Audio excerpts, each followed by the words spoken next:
ওটা আমার এক্সের বাড়ি। কি তুমি ইয়ার্কি মারছো? ওটা তো আমার বাড়ি। আমার তো আবার কোনো দিদিও নেই, তার মানে আমার মা। হ্যালো বন্ধুরা, আশা করি আপনারা সবাই অনেক বেশি ভালো আছেন। আজকে আমরা দেখতে চলেছি এমন সব বেকুবদের কাণ্ড যেগুলা দেখলে আপনারা হাসতেই থাকবেন। বন্ধুর বউ যখন তার কাছে এসে টাকা চায় তখন বন্ধু যেটা করে, বলছে কি আমাকে 500 টাকা দাও না, আমি চোখে ডাক্তার দেখাতে যাব। ঠিক আছে দাঁড়াও।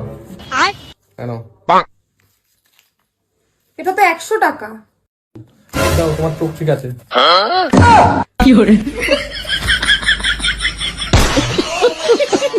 মেয়ে মানুষদেরকে কি কি শিখতে হয় সেটা একবার শুনে রাখুন।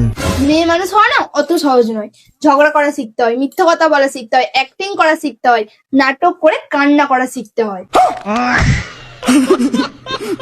হঠাৎ করে ভিখারি এসে যখন আমার কাছে আর বন্ধুর কাছে কিছু খাইতে চায় তখন আমি আর বন্ধু যেটা খাওয়াই ভিখারিকে। ভাই কিছু দাও। ভাই কিছু আছে? না ভাই, আমাদের কাছে তো কিছু নেই। ভাই 2 দিন ধরে কিছু খাইনি, কিছু দাও। বেবি একটা চুম্মা দাও তো।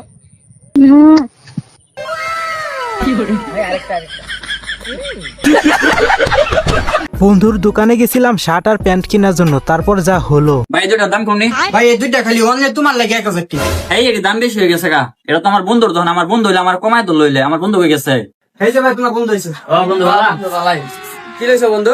এই যে লইছাম। বন্ধু মানলি তো বালাই লইছস, 3-4 হাজার করে বেশি, তুই বন্ধু দুটা 2000 টাকা দিস।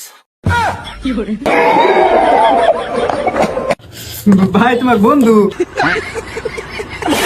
আগে আপনারা এই ভিডিওটা দেখেন, তারপর আমি কিছু বলবো। হ্যাঁ ভাই মানলাম মেসি আপনার আব্বা, কিন্তু আমার শুধু একটাই প্রশ্ন, আপনার ডেলিভারি দেওয়ার জন্য মেসি বাংলাদেশে আসছিল নাকি আপনার মা আর্জেন্টিনায় গেছিল? বন্ধুর গার্লফ্রেন্ড বন্ধুকে যেভাবে অপমান করে। তুমি না অনেক cute. Thank you so much. আমার কাছে যদি টাকা থাকতো তাহলে তোমাকে আমি বাসা থেকে উঠিয়ে নিয়ে আসতাম। তোমার কাছে যদি টাকা থাকতো আমি নিজেই চলে যেতাম তোমার কাছে। দোকানে চা খাইতে গেছিলাম, কিন্তু দোকানদার চায়ে চিনি মিশাইতে ভুলে গেছিল, তারপর যা হলো। ভাই টাকা চা দেন। এই নেন ভাই আপনার চা। এ ভাই চিনি গো। ওহো ভাই চিনি দিতে ভুলে গেছি, এই না।